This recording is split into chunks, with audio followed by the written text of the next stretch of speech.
Bienvenidos a un viaje documental a través del tiempo, mientras profundizamos en el mundo de una de las tribus nativas americanas más intrigantes, los apaches. Feroces, resistentes y llenos de tradición, los apaches se han labrado un lugar importante en la historia. Siéntese y únase a nosotros para explorar su fascinante historia. El pueblo apache era tradicionalmente una tribu nómada, conocida localmente como los Née, que significa el pueblo. Culturalmente procedentes del este de Arizona, norte de los estados de Sonora, Chihuahua, Coahuila, Nuevo León, Tamaulipas, Nuevo México y regiones de Texas y de las Grandes Llanuras. El término apache probablemente proceda del Zuñapachu, que significa enemigo, de ahí el nombre que les pusieron los españoles. Se denominaban a sí mismos Diné, que quiere decir la gente. Hablan un conjunto de lenguas atabascanas meridionales, que se han clasificado en apache de las llanuras, apache oriental y apache occidental. Eran pescadores, cazadores y agricultores. Vivían en pequeños grupos basados en la familia. Los grupos se formaban con varias familias de carácter matriarcal. Compartían el mismo rito de los Sioux y los Cheyennes. Cuando llegaron los españoles, los apaches habían alcanzado el suroeste de lo que hoy es Estados Unidos, y norte de México en una migración de unos 500 años desde Canadá. Fue una tribu poderosa y guerrera, en continua lucha tanto con los colonizadores de procedencia europea como con otras tribus indias. Lingüísticamente pertenecen a la familia atapascana, al igual que sus hermanos navajos. Los apaches vivían seminómadas e inestables en un lugar determinado entre los ríos Colorado y Brazos en Texas. Se caracterizaban por una fuerte resistencia cultural como grupo. Eran grandes exploradores y conocían perfectamente su vasto territorio, el cual siempre defendieron tenazmente. Eran cazadores y recolectores de productos silvestres, se convirtieron en invasores de tierras pastoriles y agrícolas de otros grupos indígenas, hacían trueque y practicaban el pillaje para subsistir. En la región, era habitual que los grupos nómadas saqueasen a los sedentarios para asegurarse los suministros y alimentos y los apaches aplicaron este sistema también a los colonos europeos que se establecieron en ella. Son hablantes del grupo de lenguas apacheanas de la rama atabascana de la familia lingüística Nadene. Dentro de este grupo se clasifican 5 idiomas propiamente apaches además del idioma navajo. Se dividen en lenguas apacheanas occidentales y orientales. La mitología prehispánica apache hablaba de 2 héroes mitológicos. Uno es el del sol calor, frente a los monstruos asesinos, el segundo es la del agua, la luna y el trueno, hijo del agua, nacido fuera del agua, que es perjudicial para los seres humanos. Otras leyendas hablan de un juego de pelota secreto en el que los animales buenos y malos jugaban para decidir si el mundo debería permanecer en la oscuridad eterna o entrar en un nuevo amanecer. Ocupa un lugar importante las leyendas del coyote y la de Trixteris. Los indios navajos, apaches occidentales, jicarilla y lipanes tienen sus antecedentes legislativos, sin embargo, esto no incluye a los chiricahuas y los mesqueleros. Algunos animales estaban demonizados, ya que podían causar diversas enfermedades. Entre estos, estaban los búhos, serpientes, osos y coyotes. El término digi se refiere a una o un grupo de fuerzas invisibles que se derivan de una serie de animales, plantas, minerales, fenómenos meteorológicos y las criaturas mitológicas del universo apache occidental existentes. Cualquiera de una variedad de fuerzas puede ganar y un hombre puede hacerlo correctamente, puede ser utilizado para diversos fines. En estas ceremonias eran muy conscientes los hechiceros, chamanes, de ello, pero era posible, una manifestación directa de un individuo. Variaban los rituales y sus formas en las diferentes tribus apache. Muchas ceremonias chiricahuas y mezcaleras eran hechas con lo aprendido durante visiones religiosas personales, mientras que los jicarilla y apaches occidentales tuvieron rituales estandarizados. La pubertad en las niñas, danza del amanecer, rituales y celebraciones con canciones navajo, estaban bien establecidas desde la antigüedad entre los apaches jicarilla de los llanos. Las ceremonias de consagración eran de los rituales más abundantes. Muchas máscaras ceremoniales se utilizaban para representar espíritus religiosos. Los navajos, apaches y los jicarillas occidentales tienen considerable conocimiento y filosofía religiosa, incluyendo símbolos que marcaban en la arena del desierto.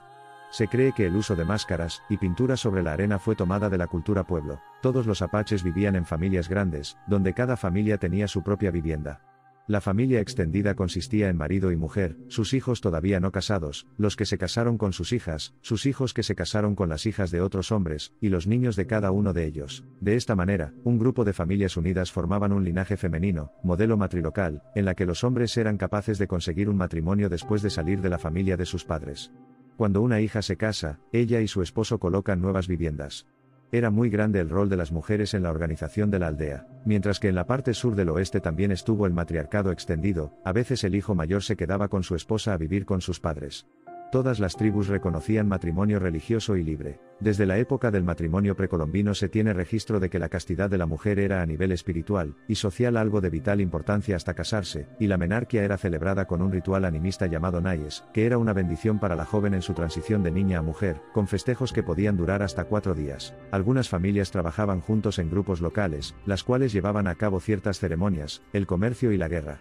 Este grupo local estaba encabezado por un hombre comandante de avanzada edad que tuvo la mayor influencia desde joven entre los miembros del grupo gracias a su reputación. El comandante de grupo venía por sus culturas como el líder apache. La ocupación no era hereditaria y por lo general era diferente en todos los miembros de la familia. El comandante era una influencia fuerte en el grupo, ni un solo miembro del grupo no se veía obligado a seguir al comandante. El comandante apache occidental bien considerado tenía que ser trabajador, generoso, objetivo, tolerante, honesto y elocuente. El concepto de nación apache no existía entre ellos, y no se consideraban parte de la misma unidad a pesar de hablar idiomas semejantes. Las 7 tribus apaches no estaban unidas políticamente, a pesar de la opinión generalizada, y, a veces, incluso eran enemigos mutuamente, tales como los lipanes, que eran enemigos de los mesqueleros. Todos los apaches vivían en 3 tipos de vivienda. La primera era una tienda india utilizada por vivir en las llanuras. El segundo tipo de vivienda eran las bicupas, una especie de choza, llamada bigwam.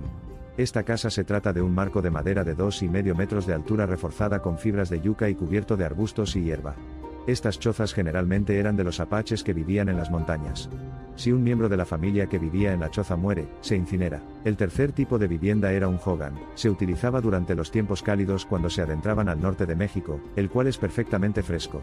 Su construcción aún es común en la nación navajo. Los apaches obtenían sus alimentos de diversas maneras: caza de animales silvestres, bisontes, ciervos y otros, recolección de plantas silvestres, cultivo de algunas plantas domésticas, trueque de ganado, carne y mercancías. La dieta del apache occidental consistía en carne, 3.540%. Y los alimentos vegetales, 6.065%. Debido a que las diversas tribus apaches vivían tan lejos como en diferentes condiciones climáticas, esto tuvo un impacto en sus diferencias nutricionales. La caza era un asunto masculino, aunque hubo excepciones dependiendo del tiempo y la cultura. Por ejemplo, las mujeres lipanes podían ayudar cazando conejos. Antes de la caza por lo general tenían lugar elaborados rituales como el ayuno y los curanderos. Llevaban a cabo ciertas ceremonias religiosas antes y después de la caza. En la cultura lipán, los ciervos eran custodiados por el espíritu de la montaña, por lo que se invocaba a dicho espíritu en sus rituales para que la caza tuviera éxito. Entre los criollos del sur era generalizada la división y repartición de lo cazado.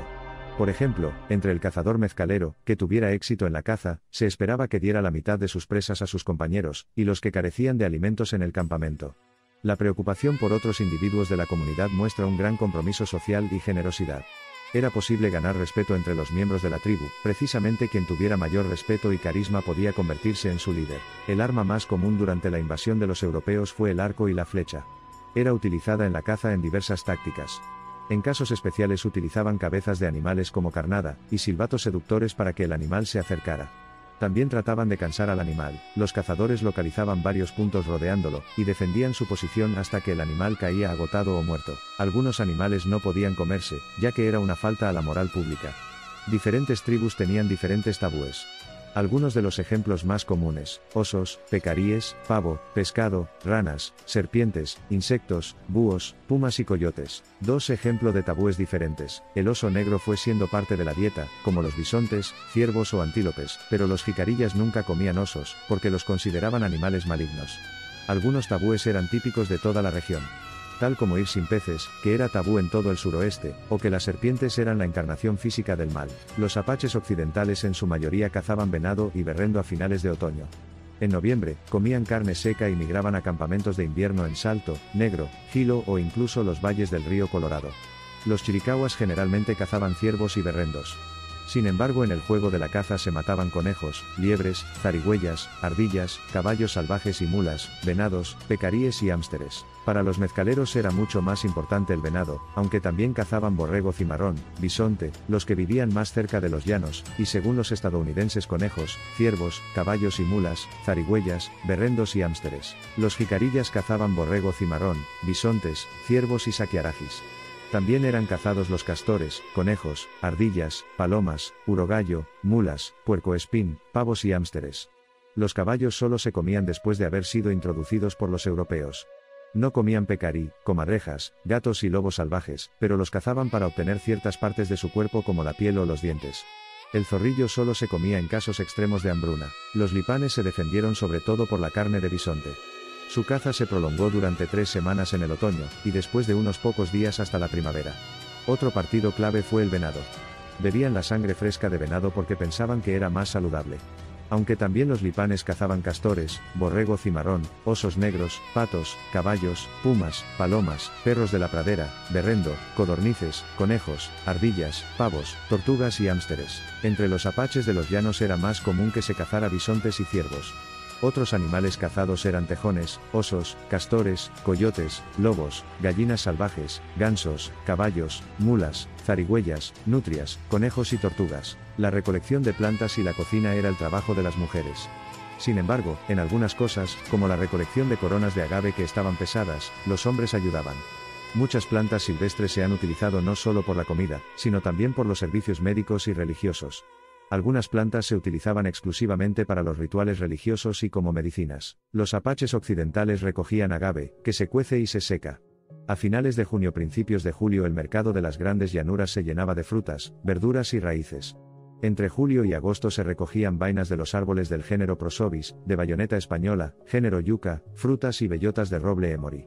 A finales de septiembre, las plantas ya no se recogen, porque en ese momento toda la atención se centraba en los cultivos de invierno. Al final de otoño recogían bayas de enebro y piñones de pino. Los chiricahuas utilizan la corona de la planta, base del tubérculo. La cuecen en grandes hornos subterráneos y la secan al sol, y brotes. El agave fue elegido de entre otras plantas, las bayas, frutos y demás partes comestibles. Bayas de enebro, dátil de yuca, pimientos, pasas de corinto, bellotas gambela y corteza de roble, utilizada para el té, frutas de espino, hojas de abril de bellotas de roble de hoja perenne, vainas de acacia, patatas silvestres y muchos otros cultivos. También consumían miel de panales silvestres. Los cultivos domésticos en los diferentes grupos apaches difieren fuertemente. La mayoría de los cultivos se cultivaron por los indios navajos, en menor medida, los lipanes. Los apaches occidentales y jicarillas practicaban muy poco la agricultura. Mientras que los apaches de las llanuras y los chiricahuas no la utilizaban. El comercio también era una fuente de alimento. Sus trofeos de caza, en su mayoría eran pieles, las cuales cambiaban por armas, herramientas de utilidad y otros artículos útiles o alimentos. Los apaches se dedicaban al saqueo y al pillaje, quedándose con el botín de guerra, no exactamente comerciaban, aunque sí existía en sí mismo cierto trueque. Los comerciantes estaban en pequeños grupos, para un determinado propósito económico. Durante el robo se constituían reservas de alimentos adicionales, perseguían y buscaban ciertos artículos necesarios, sobre todo mujeres. La guerra se llevaba a cabo en grandes grupos hasta perdición. Los primeros contactos corroborados con europeos, españoles, tuvieron lugar a finales del siglo XVI. En 1598, Juan de Oñate, al tomar posesión de las tierras de Nuevo México, mandó dividir sus poblaciones para reducir a los apaches, envió a Fray Francisco de Zamora como encargado de evangelizar a estos, que vivían en el extremo norte de la Nueva España y al poniente de Sierra Nevada, en California. Más tarde mandó traer del centro de las provincias novohispanas a indígenas aztecas y otomíes cristianizados para lograr un mejor entendimiento con los pueblos apaches. El esfuerzo fue en vano. Los apaches y otras tribus indígenas no se dejaron someter, y decidieron quemar y destruir muchas poblaciones españolas de los territorios norteños de la Nueva España. Los apaches apoyaron a los indios pueblo en los combates con los españoles en 1599. La relación desde el comienzo y en el siglo XVII se produjeron una serie de combates e incursiones emprendidas por los dos grupos. Los apaches buscaban ganado y caballos, animales a los que habían aprendido a montar, y los españoles emprendían represalias y capturaban esclavos, pese a que la corona lo había prohibido. Las últimas décadas de este siglo correspondieron al esplendor del grupo, que a comienzos del siglo siguiente comenzó a ser desplazado por los comanches, provenientes del norte y empujados en la migración a su vez por los sioux.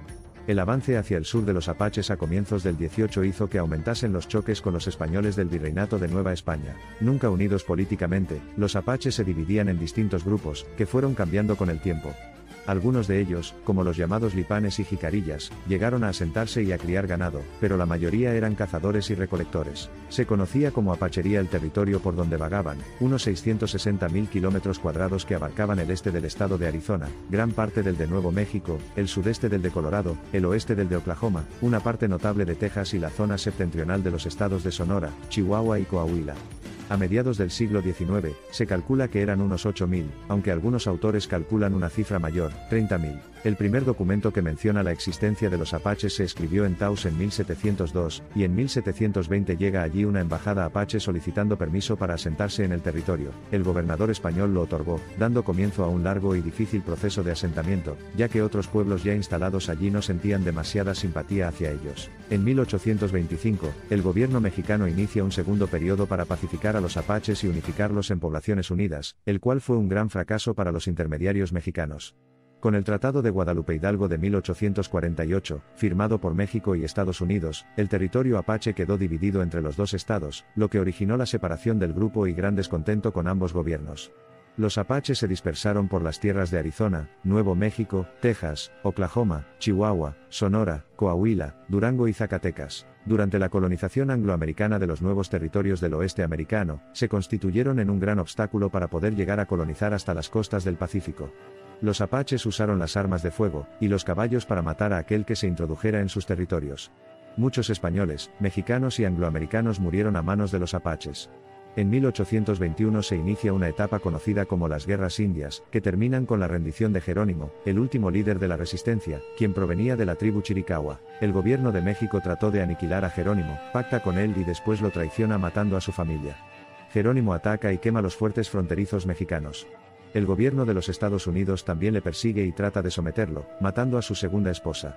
Finalmente fue confinado en la Reserva India de Florida, y muere por causas naturales a los 79 años en Fort Sill, Oklahoma, en el año 1909. En 1928 el gobierno de México declara oficialmente extinta la etnia apache en territorio mexicano, y las 3.000 personas que sobrevivieron en tierra estadounidense fueron sometidos finalmente en reservas de los estados de Arizona, Nuevo México y Oklahoma. Ahora, los apaches se encuentran en reservas en Arizona, Nuevo México y Oklahoma en un número de entre 5.500 y 6.000.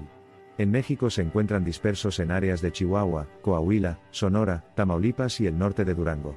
Una pequeña minoría de 20 apaches mezqueleros aún subsisten en la frontera norte de los estados mexicanos de Chihuahua, Sonora y Coahuila. Actualmente, la mayoría de apaches son adherentes del cristianismo, en particular, del catolicismo romano. Si bien las alguna vez vibrantes canciones de guerra han sido reemplazadas por el zumbido de Netflix en los hogares apaches modernos, el espíritu feroz que ha definido a los apaches permanece intacto.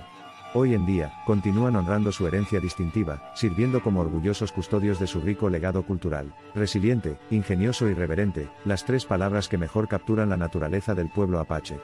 Su historia, plagada de pruebas y triunfos, nos obliga a reevaluar nuestras construcciones sociales, recordándonos la fuerza inconmensurable que se encuentra dentro de los vínculos comunitarios y la continuidad cultural. Y cuando el sol se pone en nuestro viaje en el tiempo, partimos con una comprensión más profunda de los apaches, su espíritu inquebrantable y las invaluables lecciones que contiene su historia.